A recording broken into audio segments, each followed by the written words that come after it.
You are about to enter the Shockwave Skull Sessions podcast on ShockwaveSkullSessions.com. And now your host, Bob Nalbandian.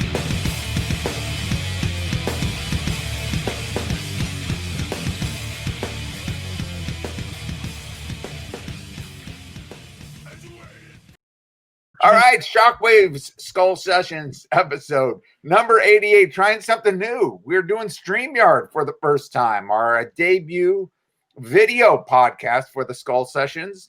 And who better to do it with? Of course, we got my partner there, Matt Hartnett.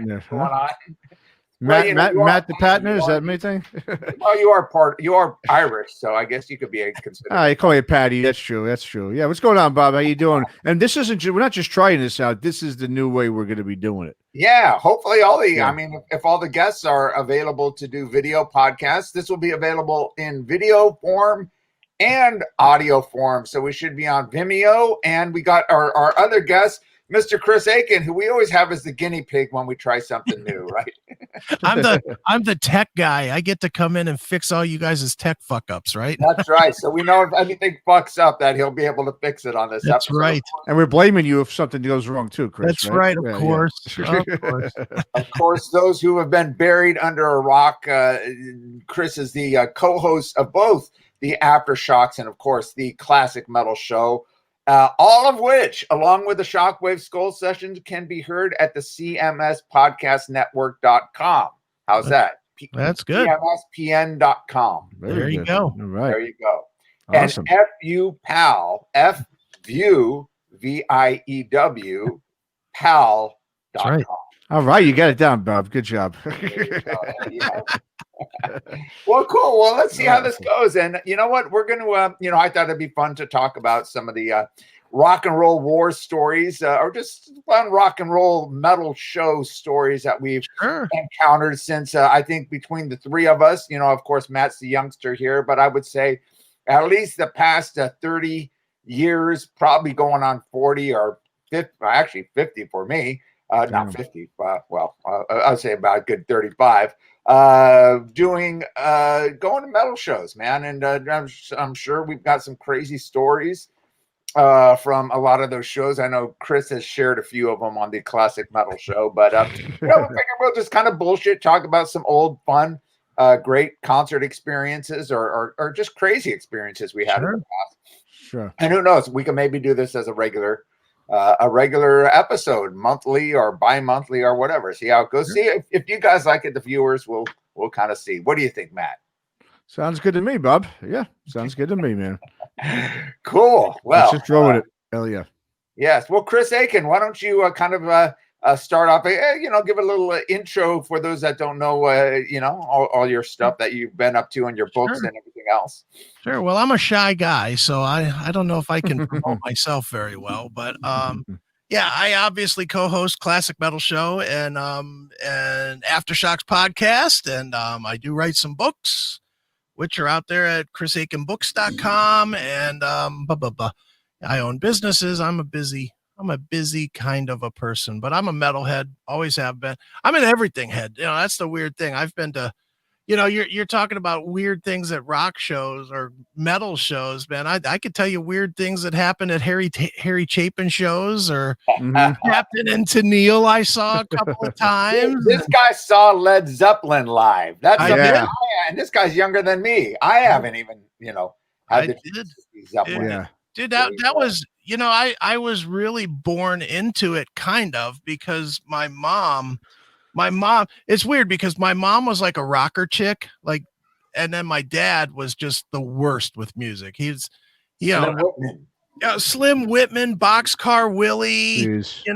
I mean, just Roger Whittaker. I mean, he had this toolbox looking thing he had an old Mustang and he had this toolbox and it's huge. And you'd open it, and instead of tools being in it, it was 8 tracks. It was his collection of 8 tracks, and it was just it was all shit, though. It was all like, the greatest hits of the Grassroots or the Grassroots. Whoa, yeah, okay. Grassroots, Slim Whitman, okay. All that yodely bullshit. Any kind of old school country back then, like what Conway Twitty or stuff like Mhm. Glenn Campbell, so I used to hate riding with my dad. But then there was my mom, who was the total opposite. At the time, she was in the 70s, she had a 280ZX turbo. So she was like, and then she had the loud stereo, and she was hip because she had cassettes. She had a cassette player in her car, and we would rock down the road, like she'd be taking me to school or whatever, and she'd be playing The Who or Zeppelin or early Springsteen or Steve Forbert at the time. Remember Steve Forbert, but way back in the day? He was like an offshoot of, how like Southside Johnny and the Jukes was an offshoot of Springsteen. Springsteen. Well, Steve Forbert was kind of an offshoot of that whole Grease era of rock music. Okay. He even wore the coat and had the greasy slick back hair on the cover, Mhm. but he was a rock dude. And, so I grew up in it. And my mom, in addition to being a rocker, to where I heard this stuff all the time, she worked for the biggest promoter here in Ohio, which is Belkin Productions. She worked at a bank, and she did the banking for Belkin. So as long as I can remember, we always had concert tickets and backstage passes to everything. So from the time I was a little kid, my most famous story is obviously that I did get to go see Led Zeppelin in 77. My dad didn't want to go because, again, he was Slim Whitman guy. So my mom took me, and me and my mom went in 1977 to the Richfield Coliseum to see Led Zeppelin in Cleveland. And oh man, I didn't even know what I was looking at, but it was cool. Yeah, it's funny. I'm watching it, and I probably didn't know 3/4 of the songs, but I just remember, All of My Love or something, some of the weaker Led Zeppelin songs. I was like, yeah, little kid, all happy. I was more taken aback by the fact that, there were so many people. Yeah. This was very shortly before Bonham died then, right? A couple years, yeah. Wow. A couple, because it was 77 and he died in what, 80? Yeah, yeah. Okay. Yeah, so. And you obviously had no idea, like, what you were really experiencing at that time. Yeah. It was only my third or fourth concert I had ever seen, and the stuff that I had seen before it. There's an outdoor venue here called Blossom Music Center.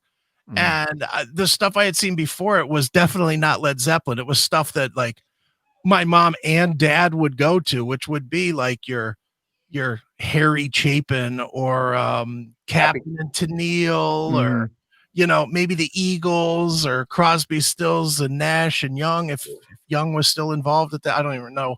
But, I had seen a few of those types of shows, and I had met, that was the ironic thing, is I had met Harry Chapin, that morbid fuck. Oh. I met that guy as a, 8-year-old kid or 7-year-old kid or whatever I was. And did he make you cry? Were you like totally depressed after meeting him? What, dude, it's so weird because that Harry Chapin music was staple in my house because again, my dad, my dad didn't or he understood it, but it was mellow enough for my dad. Right. So, when my dad was home, if it was like right after school, I would get home, my mom would be home. So I would get home and my mom would be there and we'd be rocking out on the family stereo. And then when my dad would get home, it would all of a sudden be like, take the Who records off the record player and switch it out for Dave Loggins, Please Come to Boston, or, some horse shit that my dad was into, so I really was ingratiated to kind of both sides of it. And, they wanted to spend time together and they would take me and my brother to some of these shows, to do the family night. So the family night consisted of going out to see Captain and Tennille or, I don't know, any of that K-Tel Air Supply, whatever it would be. I never knew about Harry Chapin until I heard the Happy Times with Harry. I mean, as far as his lyrics and his stuff, right. I knew the songs. I remember as a kid hearing, Cats in the Cradle. I'm thinking, oh, that's a cute song about a bunch of kittens in a cradle. I never knew what it was about. And then when you guys dissected the lyrics, I'm like, holy shit, what a morbid fuck this guy was. Dude, that is it's such a Neely thing because I grew up listening to that stuff and I never realized what any of the songs were about. I had no idea. I'd sing along to them, in my house, and I had no idea. And then when Neely pointed out that, all right, well, here's Taxi. It's about this broke dick drug addict that's driving a taxi because his life is falling apart, and the chick he wanted to bang, is now married to a rich dude, and he's embarrassed that, it's like, Jesus, where did this come from? How come I didn't pick up on this the 30 years I've been listening to it? Oh yeah. Well, yeah. Well, Harry Chapin was, I gotta say, was in my household as well. My dad, he was a local guy, right? Long Island guy in New York. So, I mean, same thing. I heard it all the time in my car, but at the same time, my dad had a lot of other really heavy shit to balance it out, thank God. But I had the Dan Fogelberg and the Harry Chapins and a lot of that junk, man, growing up too. So I can feel you on the Harry Chapin stuff, man. It's pretty depressing. I think Cats of the Cradle is probably the first song I ever cried to as a kid. After my dad explained it to me, and then so I heard it after that, I started crying. And shit, He's like, he said, he's like, I'm going to make sure this never happens to you guys. I never do this to you or something like that. So yeah. Thanks, Dad. Thanks a lot. I know, right? But anyway. Well, you like to have some pretty cool, I mean, obviously being in New York and being involved with the hardcore scene, seeing, pretty much, from its inception and seeing a lot of those early bands, from the 90s on. Sure.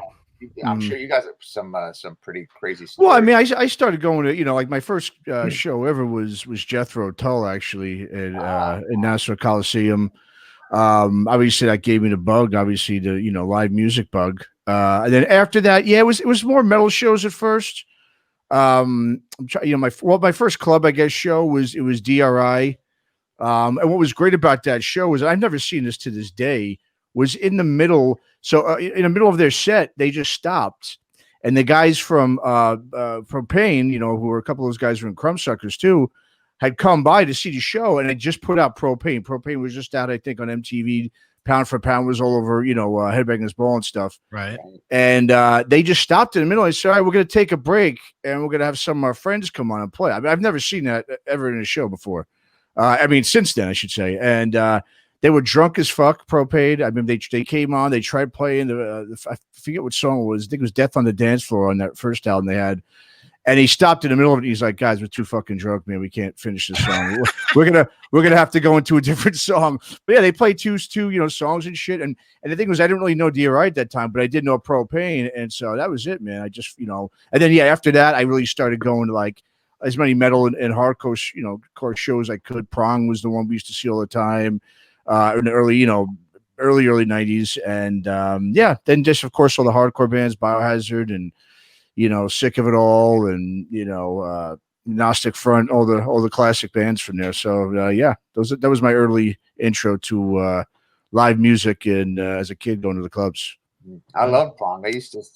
I know they toured, I think, with Megadeth early on, and then I saw a great show at a small club in Anaheim called Jezebels.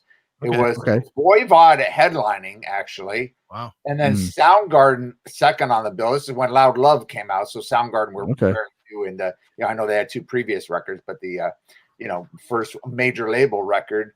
And Prong opened. And we're talking at a club that holds like 300 people. And we were on the floor. Man, all three of those bands just kicked ass. And that was Soundgarden at the prime, man. I mean, they were just... the Loud Love record, and Voivod, they had just put out the Nothing Face.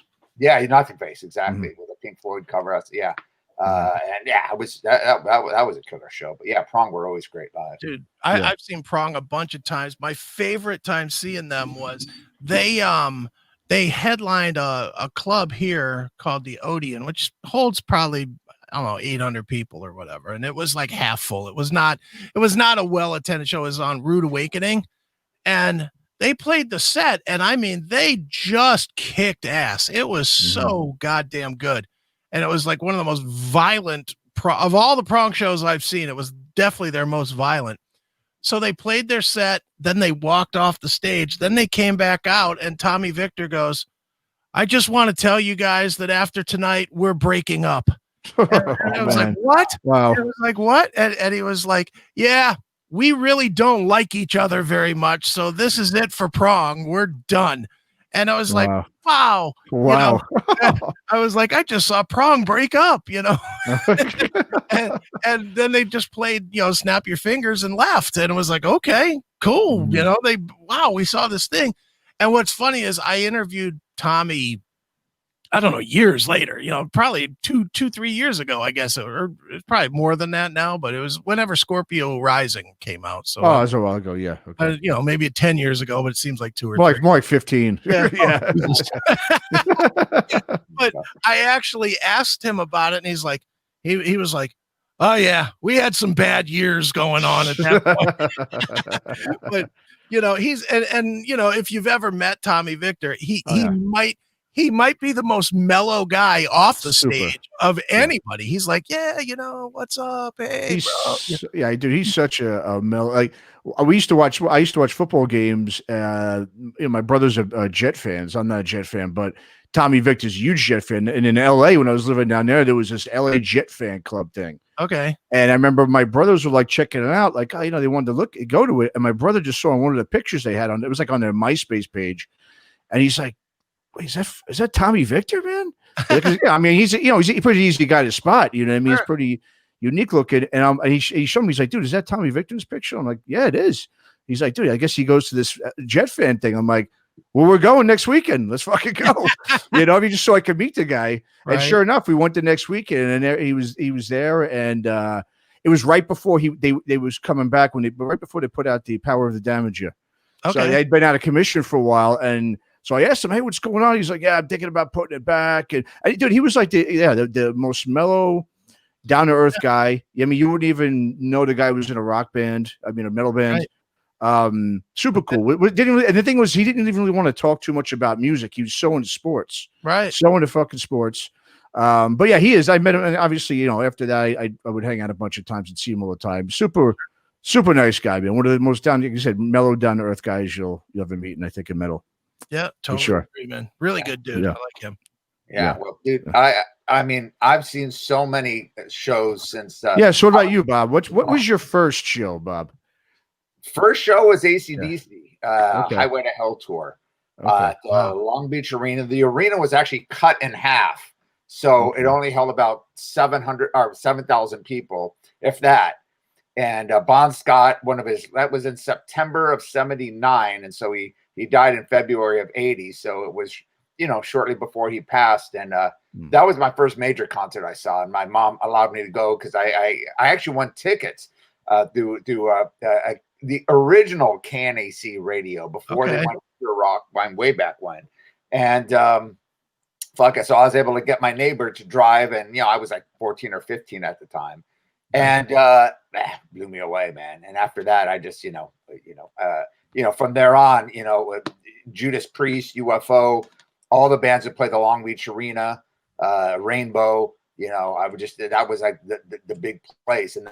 And of course, Irvine Meadows in Orange County, and just went on and on. But the club shows, I mean, being in LA, I mean, Orange County growing up, which was even kind of cooler because I saw the very first Metallica show at Radio City, and all the early Metallica shows most of them were in Orange County, Radio City, the Woodstock, or Concert Factory, which was the old Cuckoo's Nest. So for those that punk fans out there, that was like the ground zero. It was like CBGB's of the West Coast. Right. And there's a great documentary called Clockwork Orange on. That is a great documentary. Yeah.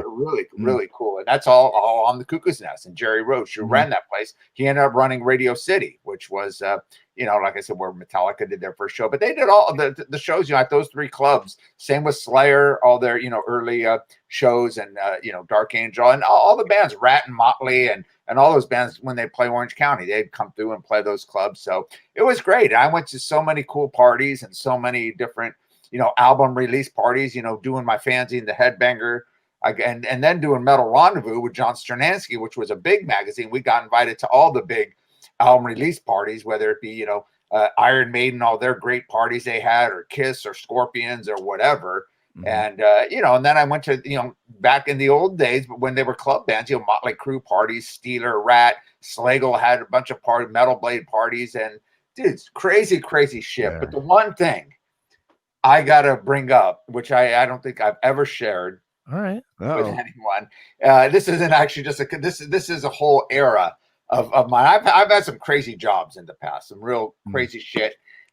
You know, and I was trying to get kind of in the music business. I was managing this band called Eden, and we had a deal with Enigma Records. We signed in like 84. The record came out in March of 86. Okay. And it was when Enigma was going through their transition from Green World to Enigma.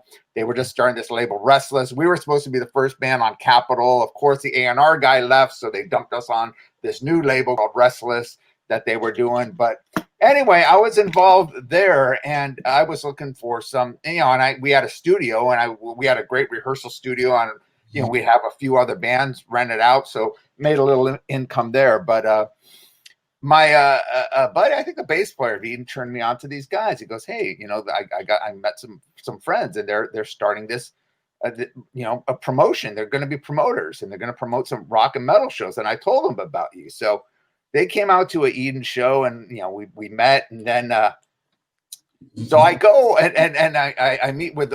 There were like basically really 5 guys. 2 of the guys I found out were just like money guys. Right. Or supposedly money guys. And this one guy, Joe, I go and meet with him and then go to his house. And I didn't see him at the show, but I go there, and the dude is the dorkiest looking guy. It's super skinny. I mean, beyond bone. I mean, I'm skinny, but this guy's bone thin, and he's got like a suit that's too big for him kind of thing. Like, and he's got braces and this like poofy hairdo. And it's like, holy shit, who is this guy? So anyway, it's like, you know, I don't judge, but super comfortable. Hey, Bob, how you doing? You know, one of those kind of, you know. And then he invites me in, and he goes, "Oh, this is my wife." And I go, his wife comes out dressed in like spandex pants. I mean, all high heels, all dressed up, you know, trying to make this impression. Hot fucking blonde. I'm going, what the fuck? How did so, you know? So California, man, that's California. He sits me down. And this is it's in Orange County. It's like off in Stanton or just south of Anaheim, I think he lived. And so he tells me about the company, super pro. I mean, like total salesman guy. Right. And you know, you had the episode about what was it, Nexum? That cult. Nexium, yeah. Nexium. That dude. This company kind of reminded me as like this cult. Because this guy was this total guy that could manipulate people, right? Manipulate women, and you know, which I found out later. After we meet, we're driving. We had to drive to one of the guys, the other partner's house. Okay. And he's in the passenger seat, and I'm driving. He's talking to me all business, and you know, real pro, and the way he talks and everything. And then this hot chick drives by. And granted, this is like 1986. So It was normal for guys to like yell out the window, "Hey, baby." And back then, women actually took it as compliments, you know. Sure, yeah, exactly. They liked you or whatever. It was like you whistle to them. Oh, it's like a compliment. And, you know, now it's like, oh my God. Yeah. But call the cops on you now. Yeah, exactly. Exactly. So he rolls down the window, but here's this goofy looking guy, you know, acting all suave. And hey, baby, starts talking to him. And she just gives him shit. I mean, just like, "You fuck you. Who the fuck do you think you are?" And he's like, and so she drives off. Right. And then he's like, "Bob, pull over next to her." And I'm like, "Dude, come on, man. Don't worry." And I'm trying to make it out, "Dude, don't worry about her. She's just some stuck-up bitch. No, right. Bob, pull right beside her car." And I'm like, "Dude, don't even deal with it." He goes, "Bob, pull right beside her car." I pull right beside her car. And I see him taking off his pants, and I'm thinking, he's like unbuckling his belt. Oh, geez. And I'm going, oh my God, is he gonna moon this chick? Is, you know? And then I see him like kind of get up, sticks dick out the window. It says, "Hey, you fucking whore, suck on this." I'm like, holy shit, who is this guy? And the look on her face was like, you know, she was like in shock. Like, you know, I don't know if he had a giant moose cock or she was just in shock that he, you know, whipped out his dick in front of her. And then he just casually buns up his pants. She goes, "I don't take any shit from bitches like that." I'm like, I'm like, who the fuck is it? Wow. But he's like one of these guys that just, you know, they were all a part of this thing called The Form. I don't know if you Oh, the had heard of Forum. them. I've heard of that. Yeah. Yeah, it's like a Tony Robbins thing, but it Right. Oh, it's one of those.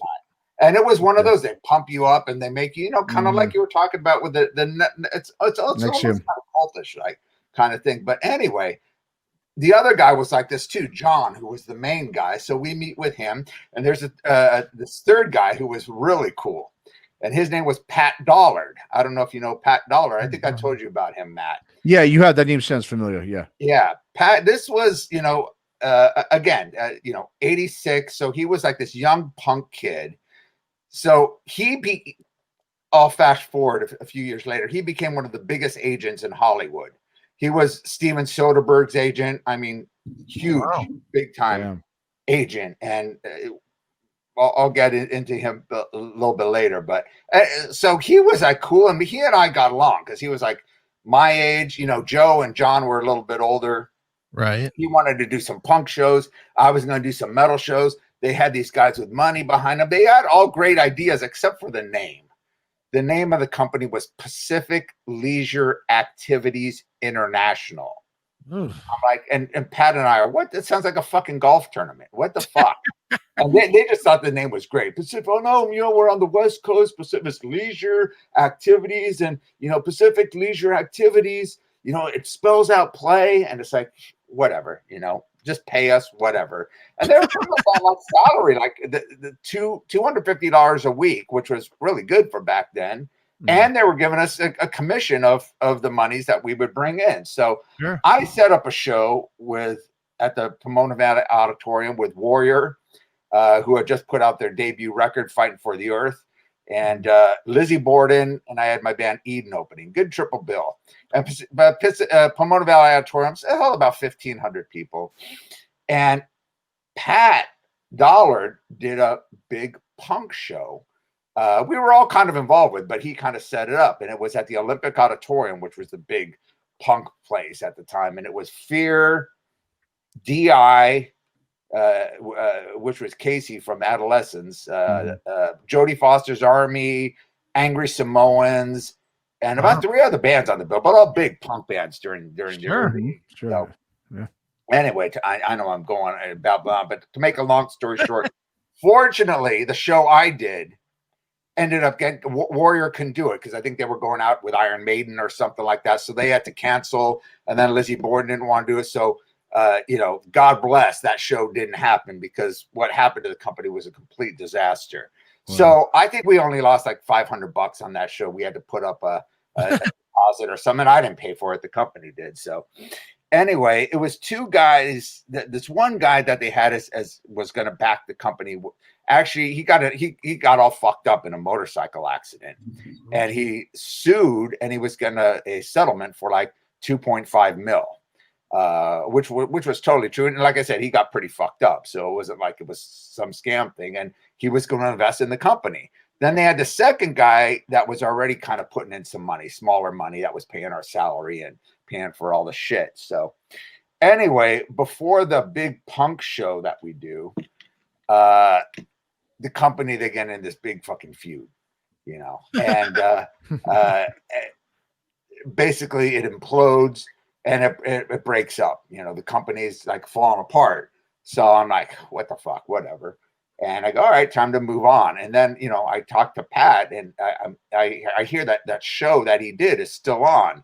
And we did ads. We did ads in the Sunday Times calendar, which was huge. And Joe was so good on the phone, he was able to talk them into doing a second ad because he didn't like the placement in the ad. And we're talking about, $1,500 ad back then. Right. And he did. He was on that arguing with everyone there for like an hour on the phone, and I heard him until they finally relented, and then they gave us prime spot. So it was like really well promoted. All the other companies, Golden Voice were the big. They're huge now, but they were the big punk rock company. They started doing. I think it was still Gary Tover that was heading it up before he went to jail, which was pretty infamous. And then Paul Tollett took over, but I think Tovar was still involved. But anyway, they heard about us. They saw the ads. So they were doing anything to fuck up that show. And they had a show that same day that they put on just to, make sure. And like I said, Joe and John were smart in the sense that they had some money back, and they go, look, we'll pay the bands more than the other people. We'll treat them better, give them what they want, even these, punk bands or whatever. And these two guys hated punk. John wanted to he was into doing this new Woodstock of the West Coast with like America, Blood, Sweat, and Tears, and Bread, and all these other bands. And this is like 86 before the whole, that whole thing kind of got going again. Nobody gave a shit about these bands, but he's thinking he would just sit around, smoke weed all day. Think, oh man, we're gonna make this huge concert. It's gonna go, dude. Nobody cares. So anyway, I'm on the phone with guys I knew at Elektra Records talking about Bread. They're like, "What the fuck are you talking about, Bread? We haven't heard from them in years." I go, "Well, they were trying to do this concert." So anyway, that was his thing, and Pat was all into the punk thing. And anyway, so I find out the show's on, and I call Pat, and I ask him. I said, "Dude, cancel the show, man. What are you thinking?" He goes, "Dude, I can't. I already signed agreements with all the bands, and I think Fear, where they were on like William Morris Agency or whatever." So he's like, "Dude," and it's all personal. I personally signed, so I'm and I'm like, "Oh fuck," and I said, "What are you gonna do?" He's like, "I got to go through with the show," and and I was talking to a bunch of friends and all that. Everyone else has kind of walked off except for Joe, who was kind of involved with this punk show, so he was kind of helping. And everyone's telling me, "Dude, just walk away, man." I go, I can't fuck over my friend. I can't fuck over my guy. I got to help him out. I'm not that kind of guy. So, I call up Pat and I go, "Dude, whatever you need to make the show happen, even though we won't get paid, we're going to end up losing money." I said, "You know what? Let me know. I'm there for you." He goes, "Oh, thanks." This guy didn't have a car. He didn't have a pot to. They all lived in a house together in Huntington Beach, and then they left the house. Oh, what happened? I should say is the guy that was getting the settlement ended up getting the settlement. He saw them feuding and talking and all that. After he got his money, he goes, "Fuck these guys. I'm not going to invest in them." Takes off. So anyway, so they lose the house and all that. So Pat's like hanging out on his buddy's couch. I think he came over to I was living with my mom at the time. I think he came over and I was like 21, I think. He came over and and hung out in the shower to give him some food. He was that broke, this guy, who ends up being like the biggest agency, years later. Anyway, he goes with the show, man. And dude, this show was the biggest fucking disaster. And this has got to go on record. And we kept it really quiet, but we go on the show. He paid insurance. He paid all the stuff. He paid the sound guy. He put all this money down for all this stuff. What he didn't pay was security. At a punk show. We're talking the Olympic Auditorium, 6,000. Yeah, that's where they do the old championship wrestling and the roller and all that. So everything is concrete. So it became the punk. All the big punk shows were there because nothing could be damaged. Even the seats were like metal seats. So that was like the mecca for punk. And then later, Slayer and DRI and all the big, Anthrax, they were doing the big shows mixed with the punk bands. But this was earlier. This was 86. So we go on with the show. He has a bunch of military people that are going to show up for beer to do security.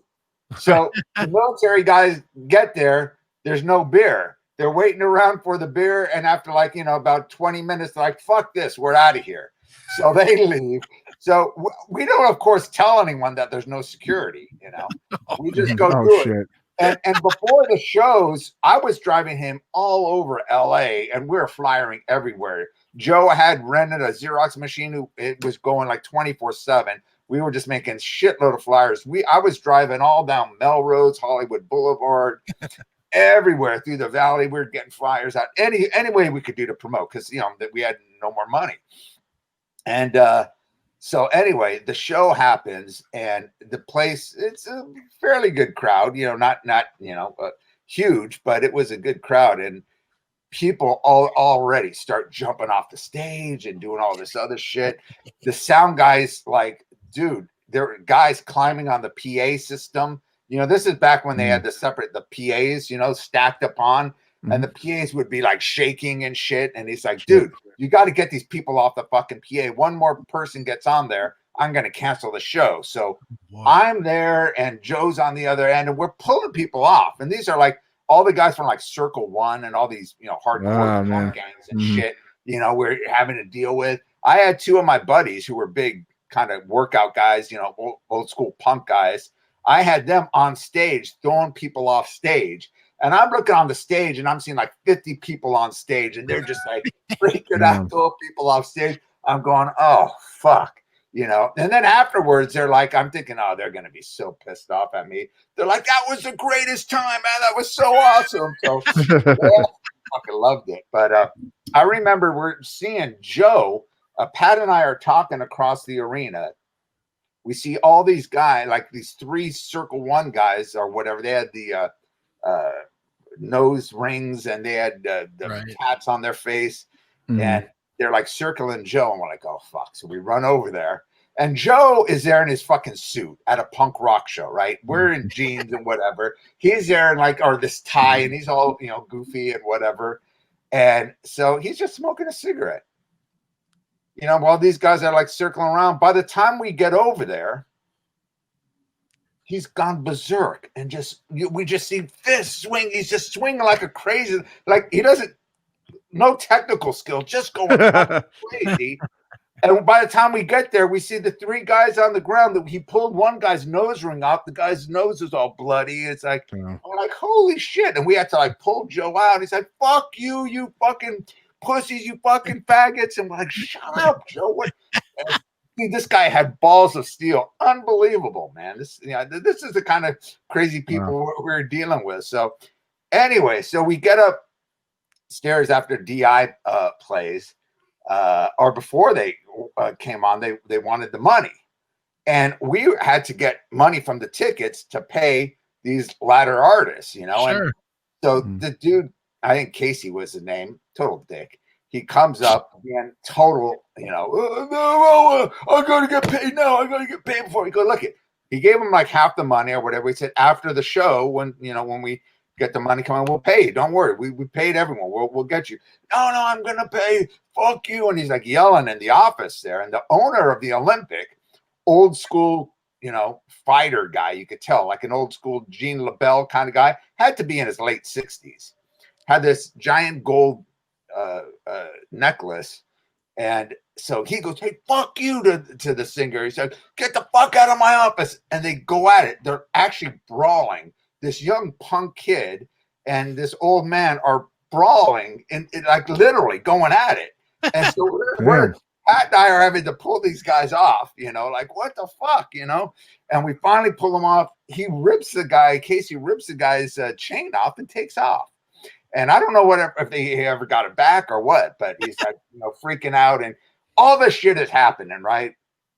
And then Fear goes on stage and, you know, I saw my buddies up on stage taking their off, and you know, Levine comes out with a saxophone and all this, and hitting people and going, you know, playing like football. Man, it was just fucking crazy, dude. It was like surreal. And then after the show, we're just like, what the fuck happened? We managed, and he managed to get enough money, I guess, to make things, you know, work out. And Pat and I were talking afterwards, and in the parking lot, I remember this. I'm like, man. Is this surreal? What just fucking happened? Crazy. And so we said, hey, you know, this is before cell phones, before emails. So, you know, I was living at my mom's house. He didn't really have a phone. So we just lost touch. I said, you know, well, what are you going to be doing? He goes, well, my sister works at William Morris Agency, and she says she could get me in as an intern and, you know, whatever. So I'm going to try it out, see how that goes. I go, well, dude, I mean, this guy had talent. I could hear him even back then, I could hear him on the phone. Super pro guy. Sure. Anyway, so I don't hear from him. You know, company folds, whatever, and I don't talk to them. And then I'm watching, we're probably maybe a few years later. You remember that movie, Sex, Lies, and Videotape? Oh, yeah. Mm-hmm. Yeah. James Spader and yeah. So after the show, I watched that movie. I go, oh, that's a pretty cool movie. I'm watching it, and the credits are rolling, and I see produced by Pat Dollard. And I go, fuck, that can't be the same fucking Pat Dollard. And then underneath, I see, because I know his sister was pretty big there. It said dedicated to, Kathy Dollard or whatever her name was. I'm like, holy shit. Apparently she died. I don't know. Okay. She fell off a horse or something like that. And he had told me later.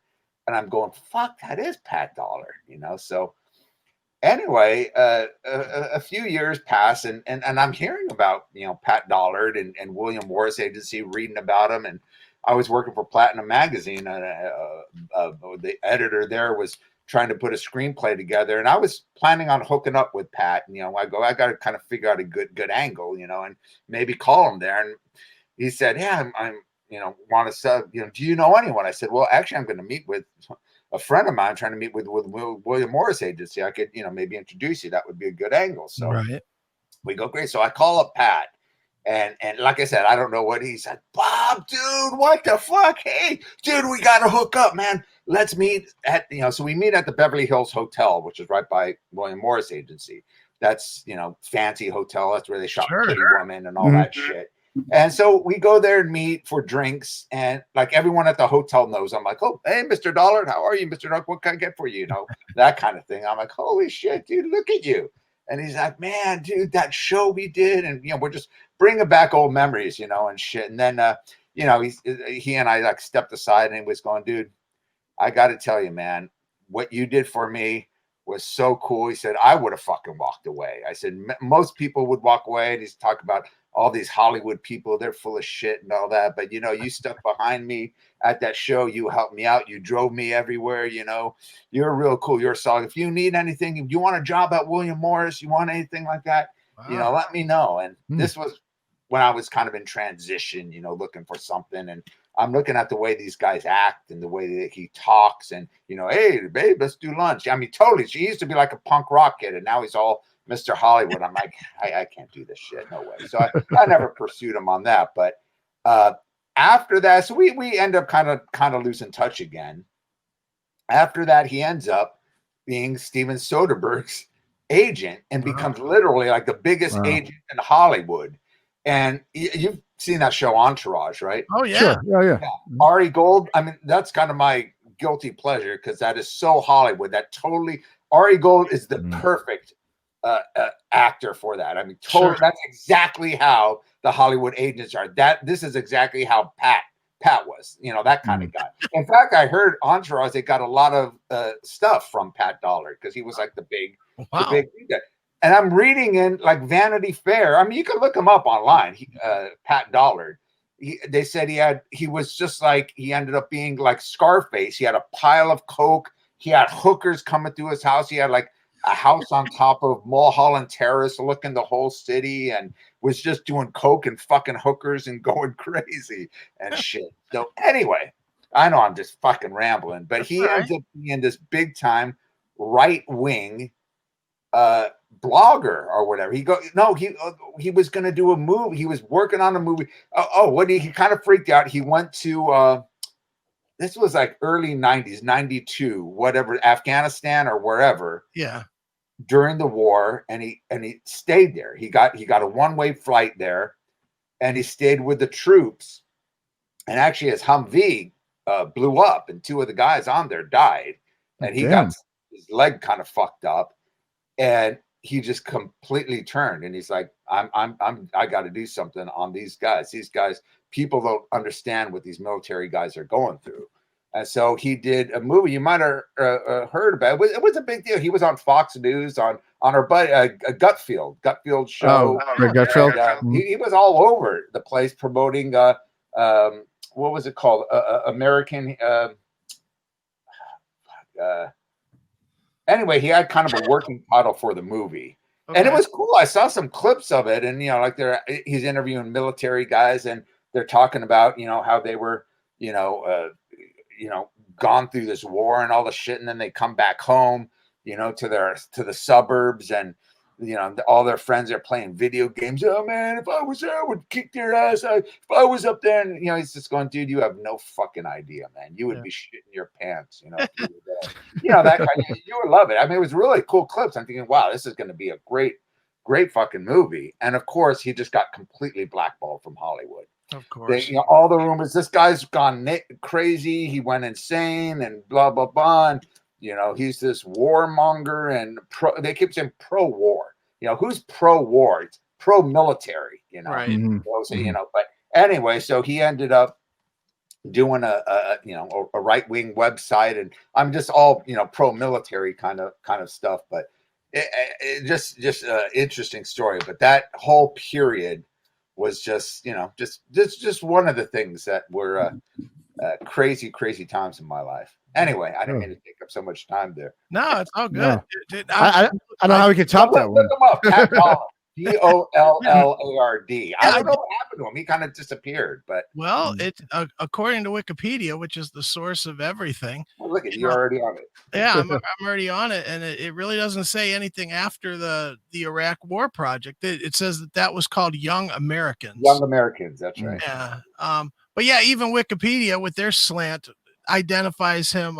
Dollard has been alleged to be an alcoholic and drug abuser who has struggled to overcome his addictions. Well, yeah, that's what it's probably more. It's probably more because he's a right winger, so they have to say something negative about him. You know, right. yeah, well, that's exactly it too. But they talk about the whole thing about his. It's funny hearing the actual story versus the words that are written about him.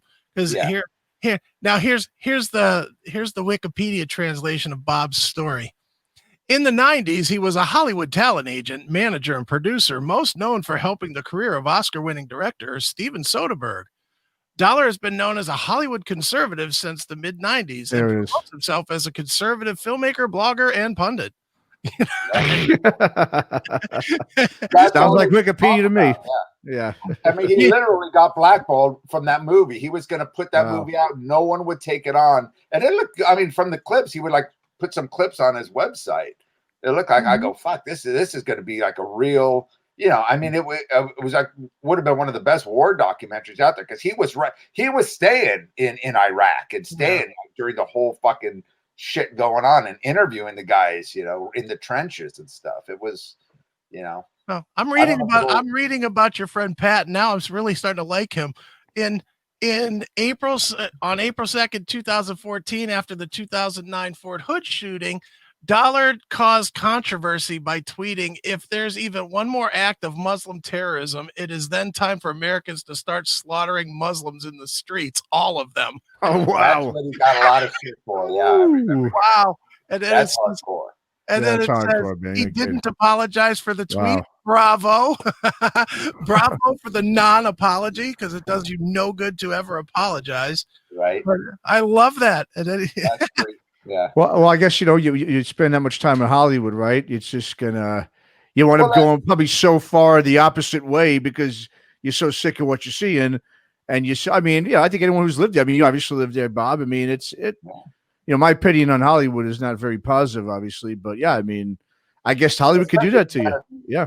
Business and movie business is way worse than the film business. Music. As far as, if you don't think like them, they'll blackball you. But, you know, like I said, when I met him at the when we were having drinks at the Beverly Hills Hotel, he was telling me, you know, how phony. He goes, "Man, you know, you're one of the old guys. You know, you remember me when I was just a young punk rock guy, and you know, we were hanging out, and you know, all these Hollywood phony people. You know, you could tell back then he was really kind of getting fed up of, you know, that whole bullshit." But dude, you need to reach out to him now and have him on Skullsessions. Skullsessions, yeah, no shit. He had a website, patdollard.com, and I remember trying to reach out to him, and then now the website's gone. It's gone. It was like a kind of a right-wing website, and it was pretty active. And I think he had a pretty good, like I said, he was on, you know, different news channels, and Vanity Fair did a huge, you know, story. I mean, he was a big guy in the movie world, and they just, you know, cut him off. They spit you right out. That's what they do, right? They chew you up and spit you out. That's Hollywood.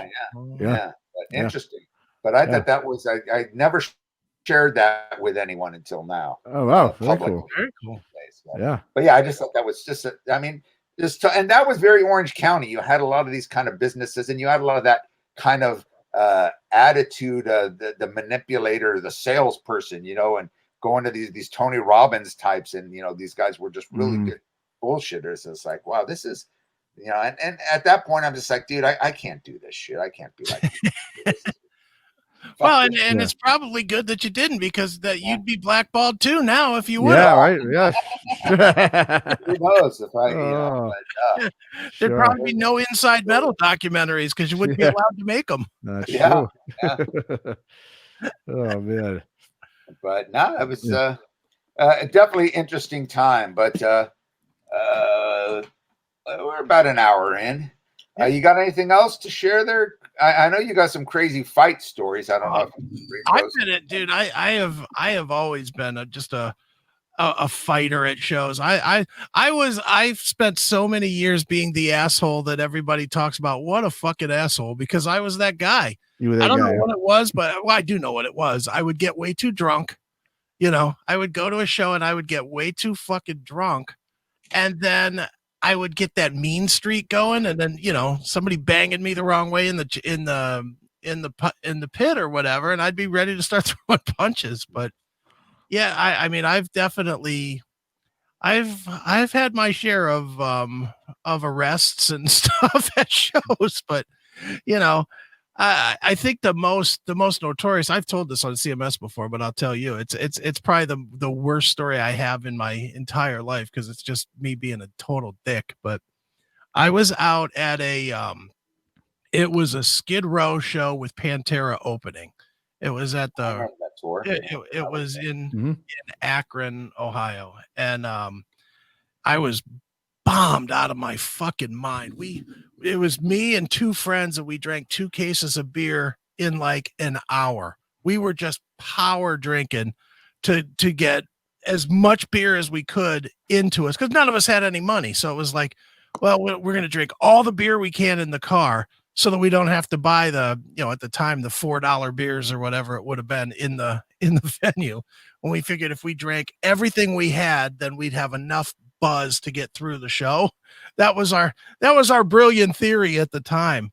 So we go and we drink all this booze, and we're all fucked, and we get in, and you know, really we wanted to see Pantera. We really didn't give 2 fucks about Skid Row. We liked Skid Row, but we wanted to see Pantera. Yeah. So we get in there, and that's Cowboys from Hell or Vulgar just come out, right? Cowboys, right? I think it was Vulgar had just come out. Yeah, Vulgar had just come out, and Slave to the Grind was the Skid Row record. Yeah. So both of those went to #1. Both. Yeah. I mean, it was a great tour. I mean, it was definitely a great tour for that time. But so we get in there, and you know, the mosh pit's going. It's just an open floor. There's no seats. It's just open floor show.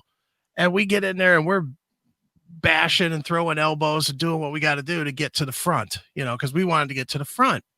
So we get all the way to the front, and you know, there's the barrier, and we're on the barrier, and you know, Pantera comes out, and they're just fucking bringing it, and we're like, yeah, you know, we're all fucking way into it.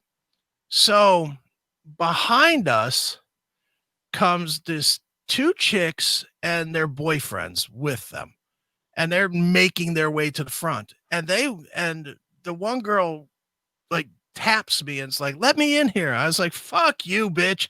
You know, I was like, I'm not, you know, no, I'm up front. You can be behind me. And she's like, no, let me in here. Let me in here. And I was like, no, fuck you. So I had my hands kind of, you know, on the barrier, so to speak. Yeah. So the girl that, you know, wanted to get in and kept pushing me to get in, and I wouldn't let her in. She slides her arm under my arm, you know, like to grab the barrier.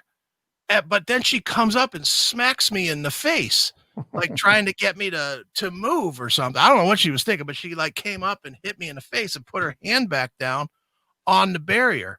I'm drunk as fuck, and I got mad, and I just dropped on her fucking arm and just snapped it clean through. Ooh. And I mean, it snapped. It completely snapped right through the fucking your arm, snap your neck. Fucking snapped right through it. And she's like, and her arm is all fucked up and pouring blood and shit. And I just looked at my friend. I was like, time to go. So we literally caught like 4 songs of the of the Pantera show, and then we had to leave and leave kind of suddenly and get in our car and get the fuck out of there, driving hammered out of our minds out of Akron, trying not to get arrested for breaking this girl's arm. But damn, dude. that's probably my worst story. I mean, I've had several of those shows where where you remember the picnic one, or the one I think at Blossom where you were drinking everyone's wine. Oh yeah, well that was right before I joined the military. That was Peter Frampton and Stevie Nicks. There's a lot of violence that happens. Oh yeah. But I was 17 years old. I go to the show. The show was I still remember the date. I think it was June 5th of 1986 at Blossom Music Center. Stevie Nicks with Peter Frampton opening. And I was leaving for the military June 10th. So I was just like as you can imagine, I just graduated high school. I'm in full party mode. All I want to do is party as hard as I can until I leave for the military. And so I'm, me and my friend Matt, we go down to the show, and we're just getting hammered in the car and smoking weed and just, partying, ready to go. Because again, I had to get all my weed smoking in before I joined the military. I had to get that all in too. So you would have thought that would have mellowed me out, but it did not. What ended up happening was I go in, I buy a Frampton shirt because I really wasn't that much of a Stevie Nicks fan other than looking at her. I did, but I was a big Frampton fan. So I was like, all right, I'll put on my Frampton shirt and I'll go in. So I go into the venue, and it's like a big hill. And, and then there's a pavilion in the front, but there's like a big outdoor hill. It's an outdoor venue.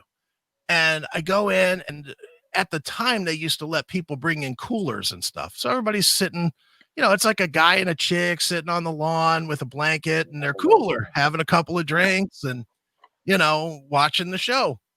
So I'm walking down the hill because I want to get as close as I can to the stage. And, as I get to the bottom, there's another guy. He's standing kind of at the what's like the barrier between the pavilion and the lawn. Right. And he's got a cooler with him, and he's wearing a Frampton shirt. So he just looks at me and he's like, "Hey man, you want a drink? Yeah, Frampton." We're so I was like, "Yeah." So 17-year-old me, I'm like, "Yeah, give me a drink." So we're drinking, and I think it was a cooler full of like apple schnapps or something.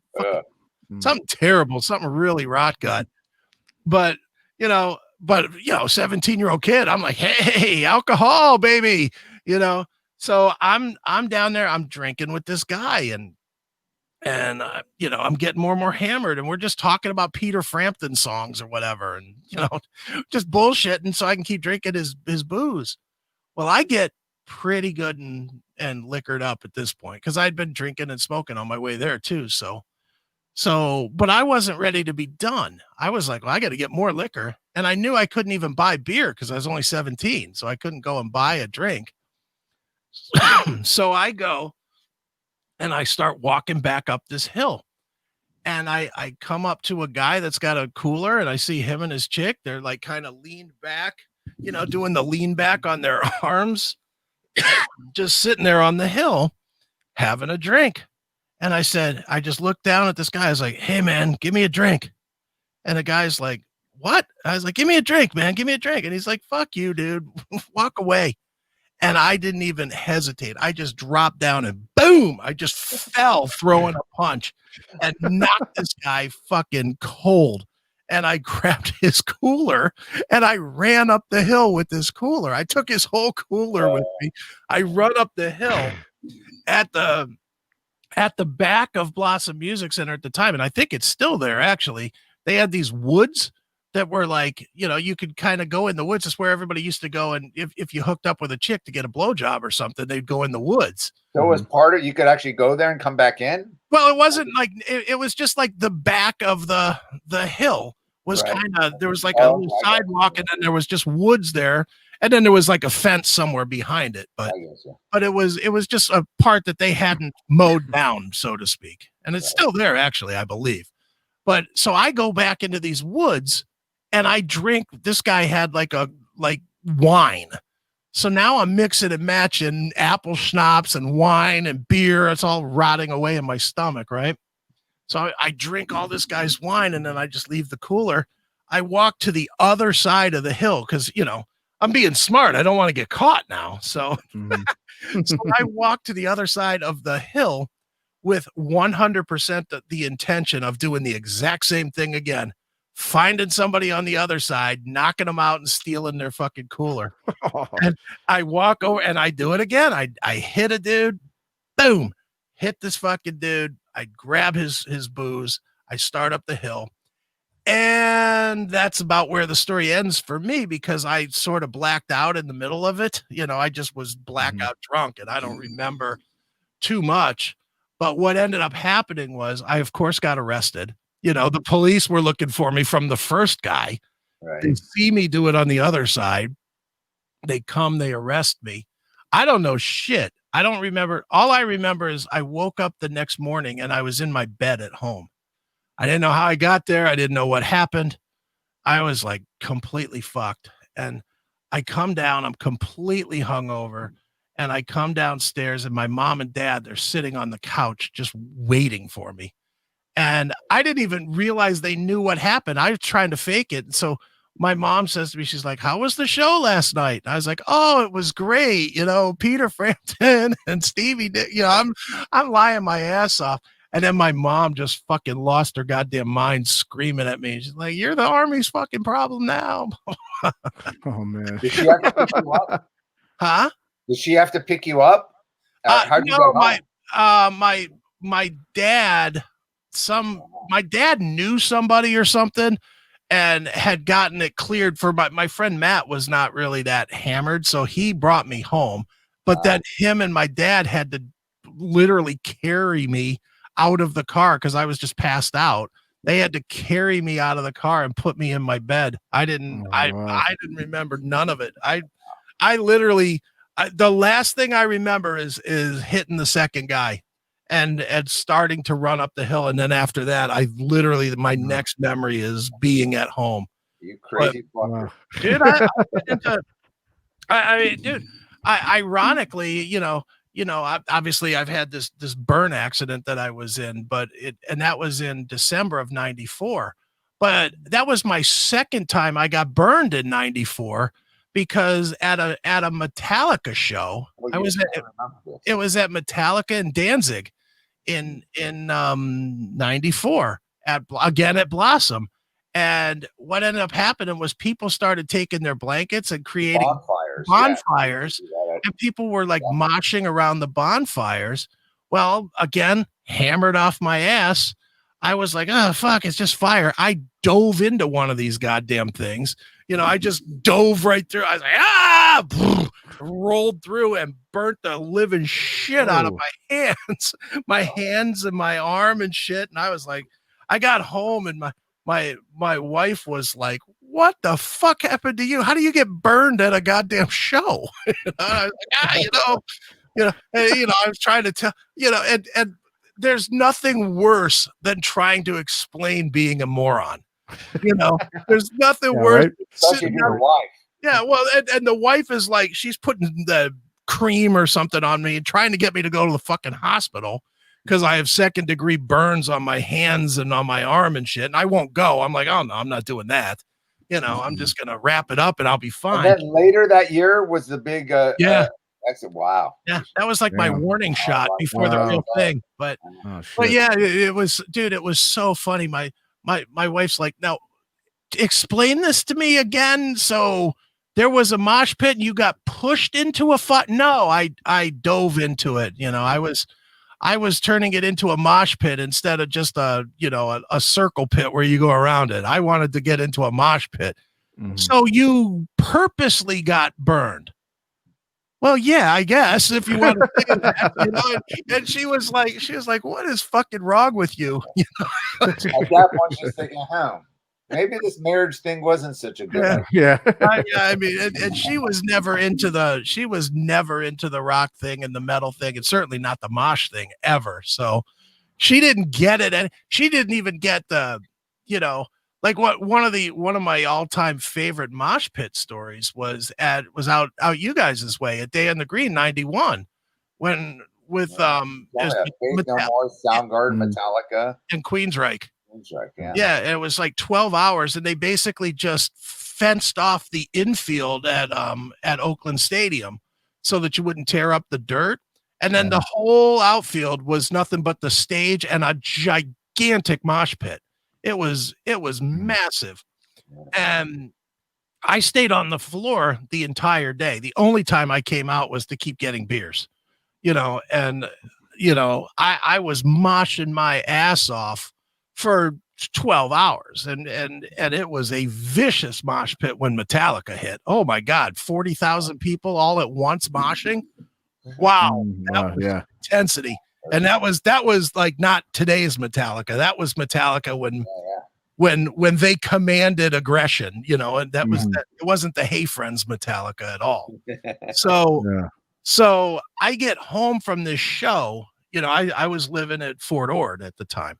And I get home from the show probably 3 a.m. or whatever. And I come in the bedroom and the wife's like, I'm all beat to shit. My eyes are swollen. My face is black and blue. And I'm like, oh, she's like, did you get in a fight or something? I was like, no, really. And she didn't believe me. She thought I got in a fight. And I was like, no, I just was in the mosh pit. I got took some elbows and was beaten down a little bit in the mosh pit. So, I come in the bedroom, I take off my shirt to go to bed, really, just to, take my clothes off and go to bed. And she like almost passed out. She's like, what the fuck happened to you? And I was like, what? And she's like, go in the bathroom and look at your back at the mirror. So I go in the bathroom and I look, my back looked like I was wearing a purple shirt because I was just beaten to shit from 12 hours of intense moshing at the Metallica show. You don't even feel it. I didn't feel it at the time. I didn't feel it. Sure, your momentum's all pumped up. I mean, it's the last thing you're thinking of. I certainly felt it the next day, though. Sure. Next day, I'm walking around like this. I can't move, can't move my arms, can't bend, nothing. Everything hurt, but still worth it. Be honest, dude. And it's a lesson that the new kids will never understand, man. Mm-hmm. You could get beat up kind of in the mosh pit or at a show or whatever. It was worth it. Yeah, exactly. Yeah. I wouldn't trade, the only time I've ever got, as much as moshing can hurt you, I've only ever been hurt once. And it was recently. And it's just because I'm too old to be in the fucking mosh pit now. But I was at Seven Dust and some fucking skinhead guy hit me with an elbow in the head and he knocked me down and I hit a how sometimes they have the barriers in the front and the barrier has a step. Yeah. It has like a step up that you could kind of rest your foot on and it's like, 6 inches off the floor. Well, I hit the middle of my leg on the step. And I thought I broke my leg. My entire leg turned black and blue. And I was like, oh my God. And I couldn't walk. I was like limping around for weeks. And I thought I'd broken my leg. And that was kind of my, all right, maybe I'm too old for this now moment. Well, can you compete with that? They're mad. You must have went to some parties or some crazy stuff during those days in New York. Well, it's interesting because going to shows in New York growing up with me, a lot of it was hard. There wasn't as many fights as you thought there would be at some of these hardcore shows. And a lot of the reasons, too, was because a lot of the bands, their crews, for instance, the DMS crew, and that's like, all the Madball and the Gnostic Front and all those guys. These guys would be doing the doors of these shows. Right. So, I mean, when you went out to the, and they'd be, I mean, it's like when you went to a hardcore show, I mean, usually you want to roll with a few people for one, and that's what most people did in New York. You never went really solo with just one of your friends. You usually tried to get at least 3 or 4 of your buddies to go. And it was, like I said, it was pretty, exclusive scene where everyone, I don't say they knew each other, but you had the different crews, and especially New York, like I said, it was mostly DMS, and no one would fuck with those guys. You know what I mean? They basically controlled most of the they not only did the security of the shows, but like for instance, they would if they put on a show, and if there was another hardcore band putting on a show somewhere else on the same night, they would send people over that show, start a fight to break it up, because they were basically letting people let them know don't ever schedule shows on the same nights we're doing shows. Right. So it was interesting because it wasn't. I mean, there was times where I almost got into brawls, mostly because of some of my buddies. But thankfully, a lot of times we got kind of bailed out, or we knew someone, and then kind of they kind of scurried the dudes away and shit. But no, I mean for me, one story I'm going to tell is this is a little different. It's not necessarily really anything about like these kind of war stories you guys are talking about, but this is when I was doing the label. This was like about 2005. So we just signed Count Time. We had two bands on the label at the time, and this was the MySpace when MySpace just came out. Okay. And I was seeing that there was this thing posted for this thing called the Woodstock of Hardcore in New York, and then they already had bands booked, and I'm like, oh, look at this fucking thing, man!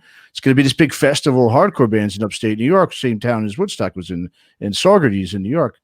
And so I was like, oh, I'm going to check this out. So I hit up I just messaged a person who was running, and it was this chick. And she's like, oh, yeah, totally, blah, blah, blah. We were looking for more bands. So I was like, yeah, listen, I'd love to get my bands on there. She's like, well, who are they? I showed them who they were and stuff. She's like, okay, I think we could probably work something out. We're trying to get more bands, and we want to make like a 2 or 3 day festival kind of thing. I'm like, cool. So we start kind of connecting, and there's like a whole connection of people that are working, doing the show. I'm like, wow, this is going to be fucking great, So she's talking to me. Yeah, we're getting all these sponsorships. She's, all this stuff. I'm like, this is great. Yeah, all these different companies, Budweiser and Coors. I'm like, wow, this is going to be a real fucking deal. They already had booked, I think, Vinny Stigma's band, from Agnostic Front, a couple other, local bands in the East Coast. So I'm like, God, this is going to be awesome. So we set everything up. Everything's good. I start helping out. I start helping out promoting it. This guy was real good friends with Agnostic Front. He did a website for the show. Okay. So I mean, for about a month or two, this is going on. We're all prepping. Everyone's talking. It's just this great thing. This one guy actually moved down from Canada even to Brooklyn to help put it all together. I mean, this whole thing was going to be great. So we're getting closer, probably about 2 months away from the show, and like we're not really hearing anything about what where's it going to be, and where's all this shit. We're like about 2 months away. What the fuck's going on, right?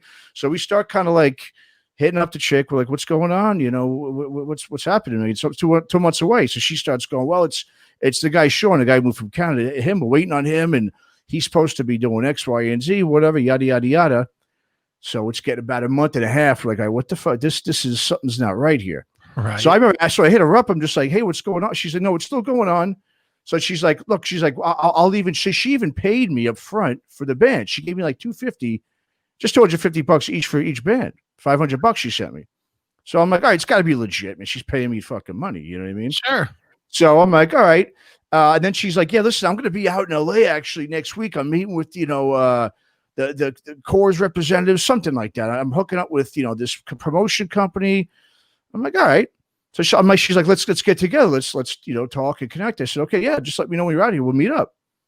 So she comes out, whatever. We're talking. I'm going to meet with this guy today and tomorrow. Okay. So finally we set up a time where I'm going to go meet her up at near the airport in LA by the LAX. And as I'm getting there, I'm calling her and she's not answering the phone. I'm like, where the fuck is she? Whatever. So then she finally picks up the phone and she's like drunk as fuck. And she's like, yeah, listen, yeah, I don't, I'm afraid, you're not going to like the person I am or something. I'm like, what the fuck are you talking about? Where the fuck are you? We got to meet. We got to do X, Y, and Z, whatever. Right. So she just just sort of disappeared. That's it. We hung up and I don't hear from her. And so we start connecting. We're trying to get in touch with this other guy that moved from Canada. He's ignoring everybody. So we thought it was him. We're like, this motherfucker is screwing everyone over right now, because he's in hiding. He's disappeared. Right. So finally, the guy who did the website, this guy Dave, who was, like I said, he's good buddies with the guys from Agnostic Front. He finally, all of a sudden, just sends us all this message. It was the biggest fucking catfish thing, just organized catfish thing this chick did, man. Now, what she did was crazy. So these people who were talking with each other on MySpace, there was, like I said, about 5 or 6. One of them was like a brother and sister. It was her and 2 other people. It was all fake.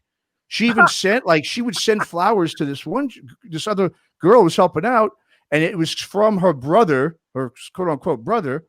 And there was no brother. It was just from her. She set up this whole inner working thing of this whole big huge catfish. Pay the bands already? Well, she paid my bands because I was the one that was helping her out, and I think she started to realize her thing was unraveling, so she paid me to think this was going to be legit. But what was the bigger scam? Was the bigger scam to get $5,000 out of the liquor companies, or what was the? No. All it was so he basically found out who she was. She had stole all these pictures and all this stuff from this other girl's MySpace. Stole just basically took other people's profiles, used the pictures, created characters like that. I mean, this was a big thing. So anyway, when so what it was is he did this big investigation on her, found out that she had been in mental hospitals. She came from some money. That's why she had money. And so we were talking to some guys and we're like, dude, I see. So he found out who exactly she was and her real picture and everything. He got everything on her. So we got to see what she was like. And someone was like, dude, I just saw her. She came to LA. She was at like a hardcore show, basically going around saying her name was someone else from some production company or something. I mean, dude, she worked. I mean, she got everybody. I mean, you're talking like Vinny Stigma. There was a bunch of bands that thought this was a real, fucking thing. In LA too. A lot of those. Yeah. So I mean, yeah. So it all fucking around. I mean, and that guy, the dude who was from Canada. So what it was he wasn't hiding because he realized she was putting the blame on him. And everybody was going to him like, dude, what the fuck you doing? And he realized that he got fucking scammed. He quit his job, got rid of everything just to move to New York to help promote this big show that was going on. So I mean, the cool. So in the end, yeah. So the cool thing was after it all happened, it's like, dude, everybody was all revved up to do the show, plane tickets, all this shit. So we're like, so that guy was cool. Was this one guy in New Jersey in Asbury Park? I guess he had found out about it. He had his own club right on the beach there in Asbury Park, and so he was like, look, man, you guys got really fucked up. Everyone got fucked over. Like, if you want, we could put it on at the club. We could do a 2-day, festival thing here and do it. We're like, okay, cool. And it was cool. Like I wound up doing actually a compilation CD about the whole situation. Everybody kind of put in songs. I want to put out a compilation CD on it.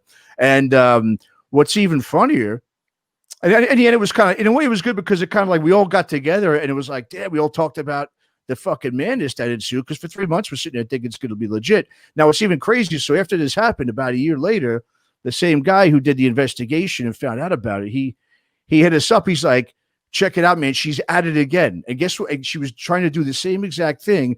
And what she was trying to do it with was the whole suicidal crew there in Venice Beach. It was when No Mercy was like coming back. I think they got back together and they were playing shows. And so she tried to do the similar thing. And I guess, I don't know if he saw it, someone contacted him and was like, dude, do you know who this chick is? I heard that someone did this stuff to you guys. He's like, dude, that's the same fucking person. She's just doing it now to you guys. Yeah, which is funny because it's like you don't want to fuck with those guys, man. Yeah, that's for sure. You know what I mean? Those guys, no joke. But yeah, that was a fucking crazy. That was the first time I even heard of what a catfish was. Wow, that was like an original catfish, but did it on this massive level with these bands. I guess she was paying other bands, and everyone thought it was legit until finally the guy did was he called New York. He actually called the city and said, "Hey, do you guys have a permit at all for some festival that's coming up?" He's like, "No, we haven't got nothing like that." And that's how he found out it was totally fake. And then he did a whole investigation on it. But yeah, I just wanted to tell that story. It was a pretty fucking nice story, man. Yeah. Wow. Yeah. Crazy shit. Well, but, should we? Yeah. So anyway, wrap it up. Yeah, man. Well, if people enjoy this, I'm sure we could do a part 2. I want to do every now and again, especially with the video process with StreamYard. Maybe every month or so, just kind of do this and just tell personal stories, whether it be stories like this about, or music related, obviously, but it'll just be kind of fun, either between us three or maybe get Toomey in and just something. Sure. Well, it's good. It's good to people. They listen to us do interviews with other people. It's good for them to know a little bit about us as well. Obviously, yeah, sure, absolutely. Yeah. Well, I guess you should say that maybe it's good for them to know a little bit about me. I think everybody knows about you two guys already. You guys are already famous, right? I don't know about famous, but certainly I don't know about famous, but certainly every story I've ever had, I think, has been told Chris on is CMS. infamous. Yeah. Well, we got to start making some news stories, Chris. Is what it is. We got to hit some more. If these goddamn governments ever let I know doing something, I'd love to. I mean, what story am I going to tell? You know what? I rolled out today and I went to Sheetz and got a sandwich for lunch. Well, aren't you supposed to be wearing your mask right now in your house in Ohio? What's going on with that? You know what? Fuck up whining his mask nonsense. I'm not doing that. I don't even wear a mask when I go out. I'm certainly not going to do it in my house. Are you kidding? Well, all right. Well, cool. All right, guys. CMSPN.com and FviewPal.com. You can check out. This came out. We'll see how this works out. We'll see if the people like it. The first Shockwave Skull Sessions video cast, I guess. There you go. Yeah. So that's right. And first of many. People like it. We'll continue on. We'll do it. Maybe as a monthly thing, and hopefully we can do it as a regular thing with the guests. If all the guests, absolutely. I think everyone's good. Yeah. So cool. See how it goes. So awesome. Let us know. Send us an email, shockwaveskullsessions@gmail.com. Let us know what you guys think, and we'll go from there. Matt and Chris, very cool having you both on. And absolutely. Anything you want to say to close us out there, Matt, that I missed? No, I mean, just go to obviously cmspn.com, the CMS Podcast Network. Wow. And that's pretty much it. Like I said, we're just going to do more of these. This is the new format that we're trying to do full time for Skull Sessions. Like you said, we should have this on Vimeo too. We'll get this one on Vimeo. It'll be on Vimeo. It'll be on Rumble. It'll be on YouTube. It'll be on FU Pal. There you go. It'll be everywhere. Of course, the audio podcast on Spotify, on iTunes, on all that fun stuff. Anywhere you like to go. So yep. Absolutely. Cool. All right, gentlemen. All righty. Rock on, guys. We'll talk soon. All right, guys.